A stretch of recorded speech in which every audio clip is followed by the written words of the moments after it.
Okay, so ladies and gentlemen, welcome back.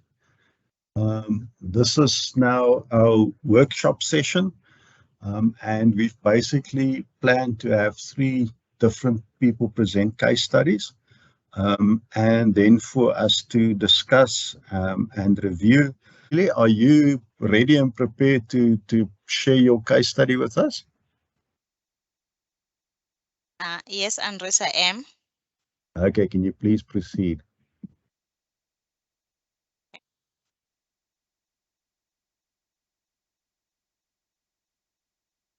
Good morning, everyone. I am just gonna put my video on only for just the introduction, but then I'm gonna switch it off for network purposes. So I am Lungile Ntonyane, and I'm an engineer at Eskom. And today I'm going to be presenting on the case study of electrostatic precipitator efficiency on particulate matter emissions.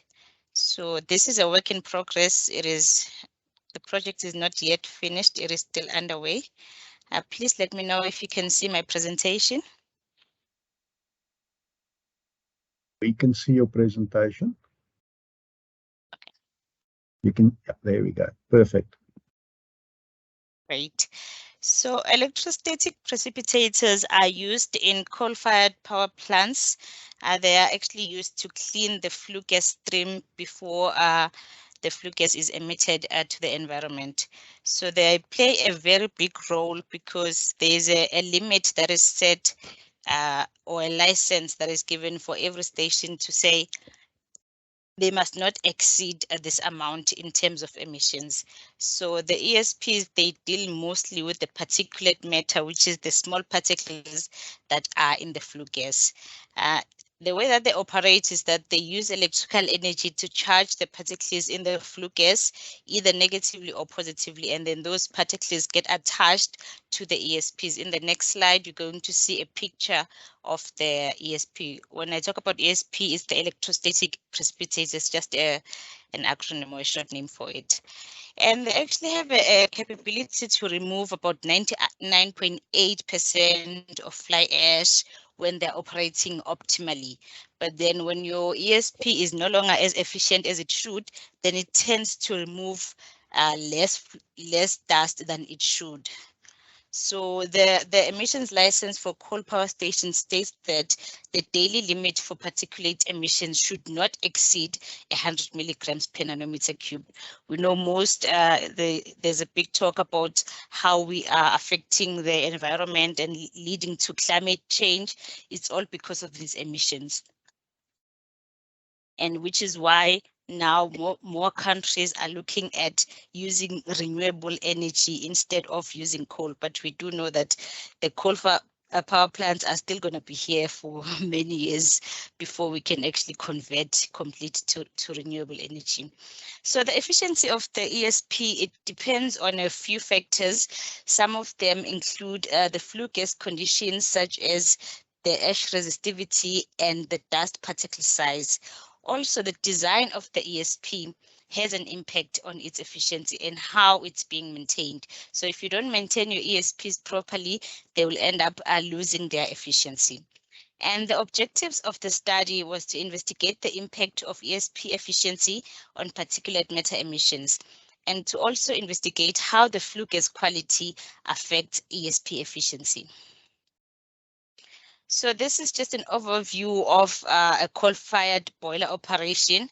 So you've got your coal being burnt in the boiler. Sorry, Lungile. Yes. Your slide pack seemed to have frozen. Oh, there it moves on now. It was frozen on the first slide. Okay, it's fine.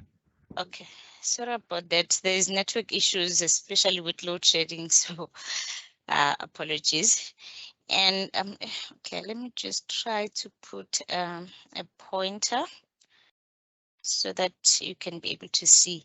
So this is the electrostatic precipitator where the flue gas is cleaned before you actually emit it to the environment. So this is where you would then be measuring how much particulates are you emitting, and then that would be able to tell you if your precipitators are operating optimally. So if you are emitting more than what you should be emitting, then you become forced to actually reduce your boiler load, meaning you'll have to burn less coal and try to fix the problems that you're having with your precipitators. This is how an ESP looks like.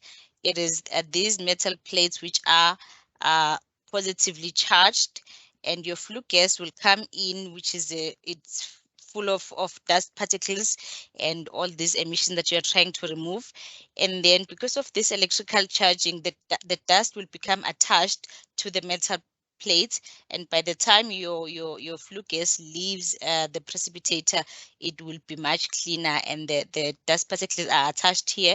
And then there's a process which is called wrapping, whereby this dust is then it has to fall down of the precipitators into the hoppers, where it is then transported into the ash handling plant.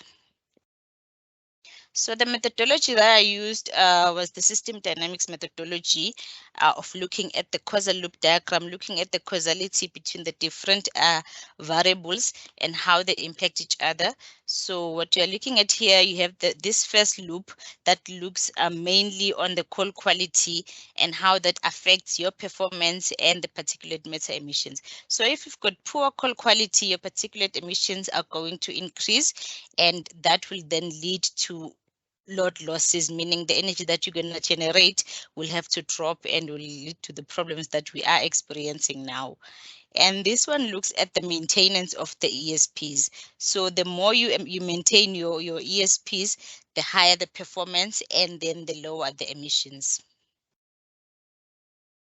And this is a system architecture map, which shows how the model will be developed. So these are your inputs, which is your coal quality, mainly the calorific value and the coal ash percentage. That affects your flue gas condition in terms of the loading and the dust resistivity. So all those conditions affect your performance, but the performance is also affected by the design of the ESP and also the plate sizes and the maintenance of the ESP. And based on the performance, then you can be able to tell if your particulate matter emissions are going to be high or low. And that also determines if you're going to experience boiler load losses or you won't experience boiler load losses. The behavior over time graphs that I looked at, the first one, it looks at the impact of the ESP plate length on the efficiency of the ESP. So you can see that the ESP length and height, it actually directly affects the specific collection area. The specific collection area is the area whereby your dust is attached to the plate, and the higher your plate, the more efficient your ESP will be. But it reaches a saturation point whereby after 10 centimeters, if you now make your plates even bigger, then that will start dropping your efficiency. So the optimal size is about plus minus 10 centimeters. And the second one looks at the particle size diameter. So these particles that we are referring to are the particles in the flue gas.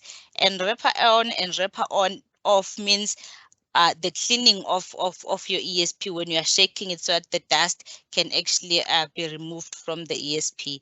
So for smaller particles in the flue gas, it would seem as if it will lead to your ESP being more efficient, but actually you need your particles to be a bit bigger so that they can be able to attach to the plates. Otherwise, they will just leave with the flue gas. So you can also see the difference between these two graphs. Where the wrapper is off, your efficiency is optimal, and here it is just a bit less. And with a particle diameter of about plus minus 3 micrometers, you actually reach your maximum efficiency where it cannot go any higher. Then it just plateaus and remains constant. So the way forward for the project is to investigate the different ESP designs to optimize the flue gas cleaning, and also run various scenarios with varying coal qualities to see how the coal quality actually affect the ESP efficiency, and then to validate the model using the actual input data based on the power stations, the coal quality that they are using, and what emissions are they getting. So we'll be able to actually validate if the model is making sense or giving results that are actually valid. Thank you. Thank you, Lungile. Very, very interesting. Maybe just to set the scene so that everybody is on the same page here. My 30 years of experience in system dynamics is about 27 years of being a practitioner and working practical stuff. And maybe in total, if I count the days up, three years where I can say I bothered to be academic about it. So what we wanted to do was to create a platform where we can come in and discuss case studies rather than, in practical case studies, rather than being too worried about the theoretical, the papers and the references and all the other good stuff that goes with theoretical research. It doesn't say that there's less rigor in the practical research. It is just, when you're busy writing a report, there's no time to go and check all the references. It's more important to answer the question. So, Lungile, I'm going to start this off by asking you to maybe, you've done this project, but I'd like you to maybe to tell us, how did you experience that process of trying to problem solve, and how did you experience doing this project, interacting with people at the power station versus the system dynamicists that you work with, etc. So a bit of an open reflection on what this project did for you and how you're experiencing it, and what obstacles you see coming up when you try and do the next step, when how you want to calibrate and talk against data. What do you anticipate to be your trouble, your problems? So the way that I found that process, it was actually quite interesting, and I found out a lot of information that I was not aware of. And actually going to the station and speaking to the system engineers and the operators there, I was able to see that there are a lot of problems that they are facing, and some of them they try to have to make means to make things work, because the main thing is they have to generate power.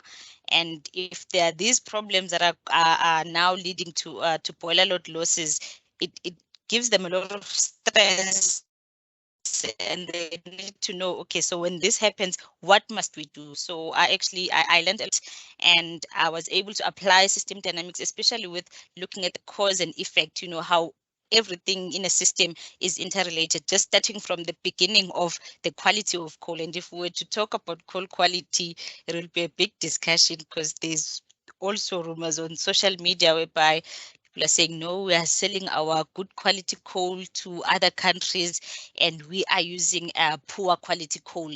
So all of these are causing problems for us as the company. And also the pollution that comes from the stations, it also affects people, because it can lead to sicknesses and all that when people are inhaling all this polluted air. So emissions have a very big impact, and they have to be looked at.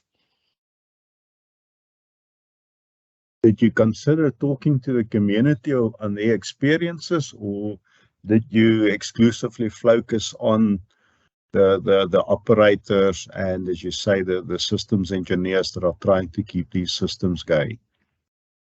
I didn't speak to the community, but at our offices at RT&D, we actually have an air quality and climate change department whereby they deal with emissions. So I was able to talk with them to find out, because they do the measurements, the air quality measurements, what are the challenges that they're facing, and they were able to actually give me the detailed information. And also about there's also a court case that was brought up in Mpumalanga with the Highveld and how polluted that area is. So that's how I was able to just find out information of what exactly, how is this affecting the community. But I did not, me myself, go and speak to the community. I spoke to the people from our offices who actually deal with air quality. Okay, and then the other question would be, is did anybody tell you how they cheat when nobody's looking? I didn't want to say that, but just off the record, yes, they did say, even at the station, because they said more especially at night, that's when they'd be like, okay, we're not gonna care much about how much we're emitting. So, but it doesn't make any difference whether now they're emitting more at night, because still all that pollution is gonna remain in the air and it's gonna affect people. But yes, that does happen. Okay. Again, let me share my experience with you. When you're trying to calibrate your information, that knowledge or your model, that knowledge that you gain there by going and asking those questions and also finding out how people cheat the system is invaluable. I'll quickly share with you one of my experiences. I was looking at a logistics operation and I simulated this whole process.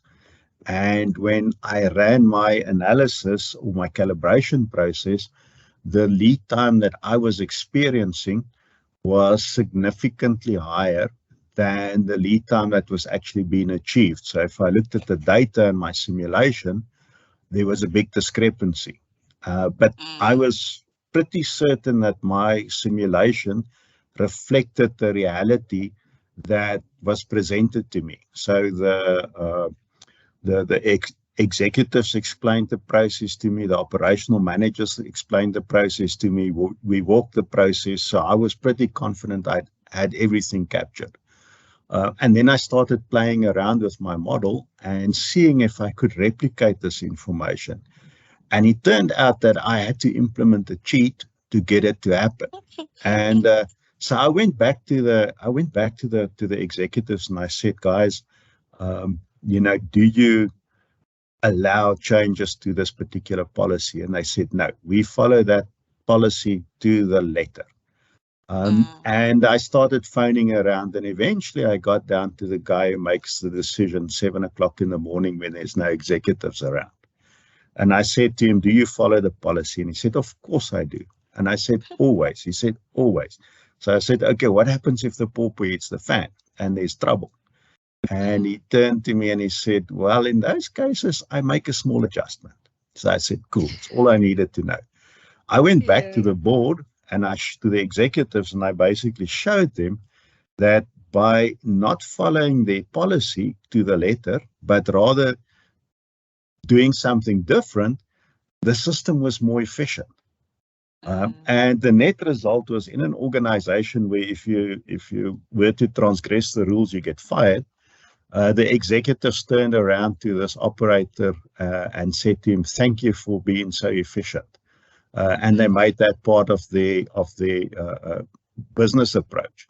So it's, I think, very important that as system dynamicists, that we don't blindly stare at the information in front of us without all that other information to understand why our model might not be working exactly the way we consider it should.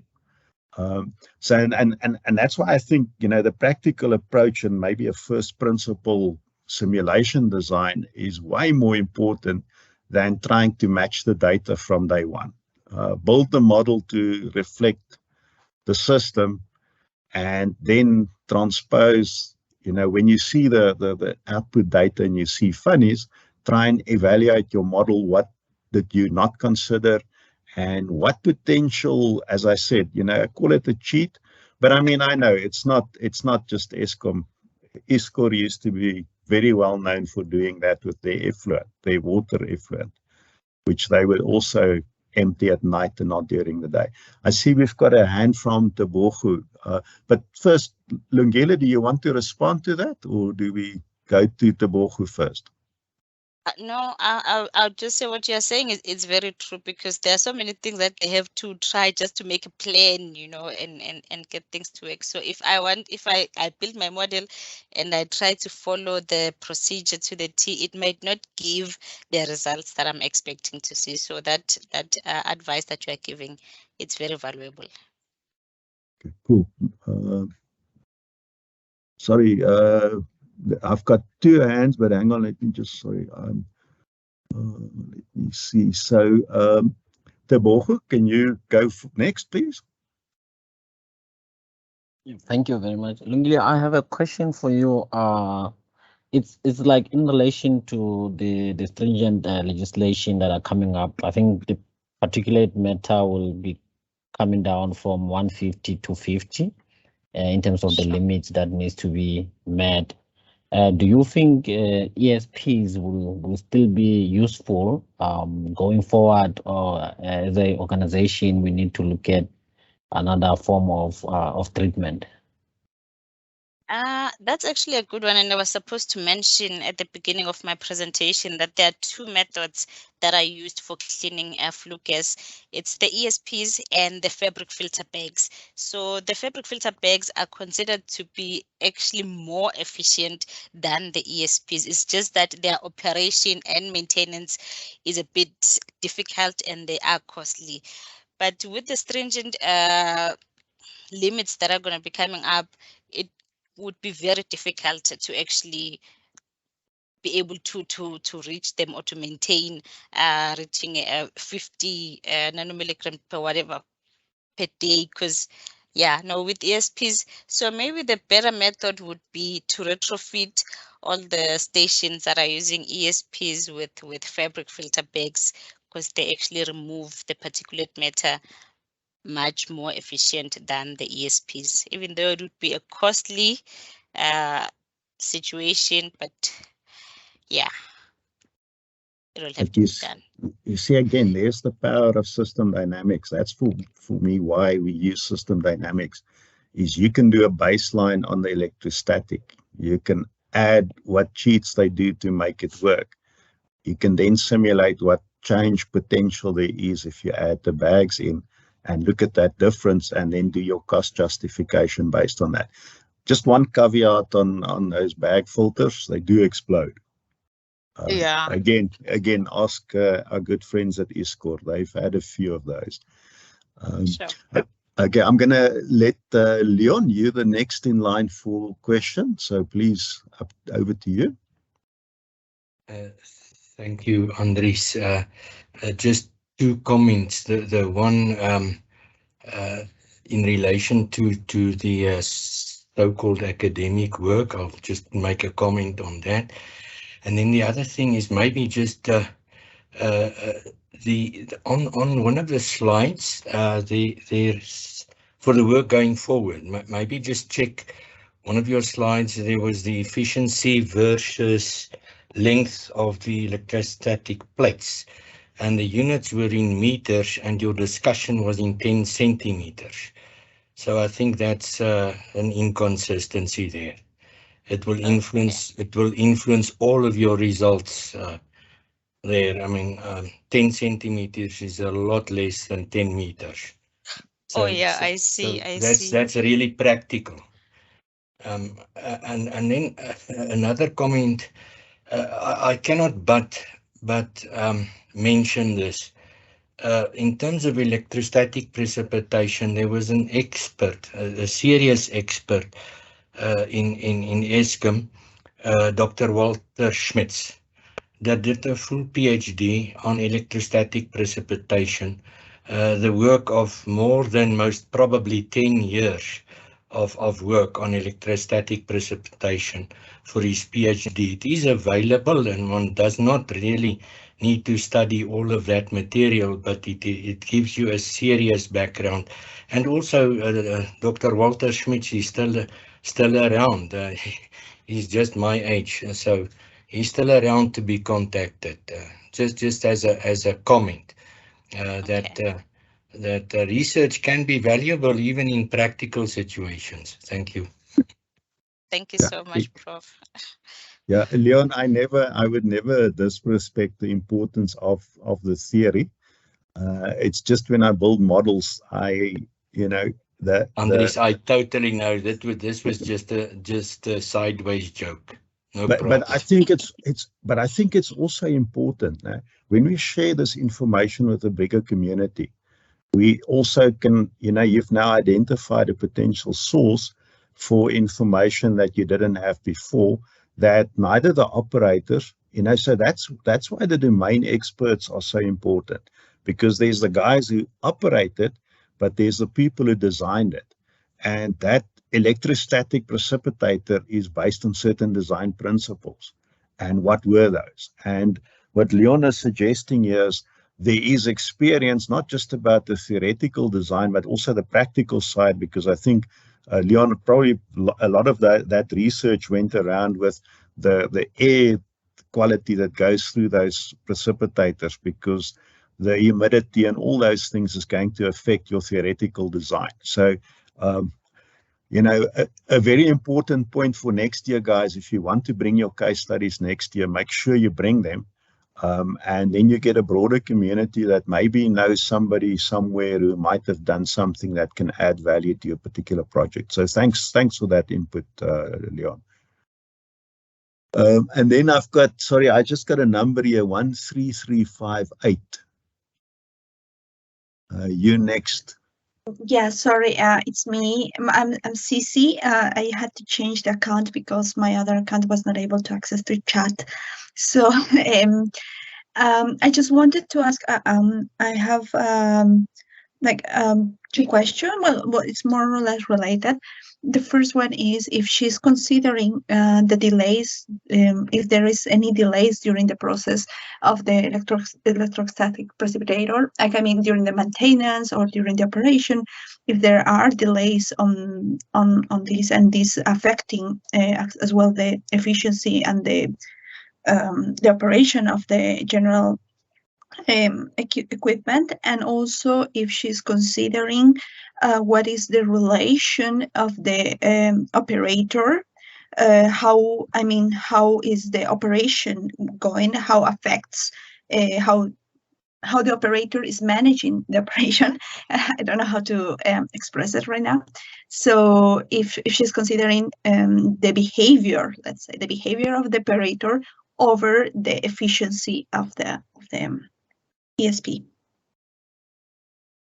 Thank you, Cici, for your question. There are delays in the system because your flue gas, it flows through many systems before reaching your ESPs. Even after the ESPs, it's still going to flow through other systems. So yes, there are delays in the system, and they can actually affect your ESP performance. Another thing that can affect ESP performance, which I did not mention, or which I'm not even planning to include in the model, is your boiler efficiency. The reason I'm not including it is that that's a model on its own, but the way that you are operating your boiler, now I think I'm answering your second question about the operators. It will affect the quality of your flue gas, and the quality of the flue gas will in turn affect the ESP efficiency. I'm not sure if did I answer your question the way you were asking. Yeah, definitely. As my experience is not too much, but I think it's very important always to consider these factors, because after all, it's a machinery. They just And I think, again, that's something that we as system dynamicists sometimes forget. And that's the fact that there's system performance and efficiency while the system is working. But when we want to look at the overall performance of a system, we need to look at the time duration of the various activities in there. So if the precipitators are working in a 2-hour cycle, after which there's a 10-minute cleanup, and then work for another 2 hours and another 10-minute cleanup, we need to remember that at the end of the day, that totality needs to be added. So if there's a period during which, you let the flue gas through because you're busy cleaning the precipitators and they're less efficient, we need to compensate for that. So the system as a whole will never reach the individual perfect efficiency, but we need to find the balance to say what is the best possible efficiency that the system can have overall. So very useful. Lungile, I'm going to stop you now.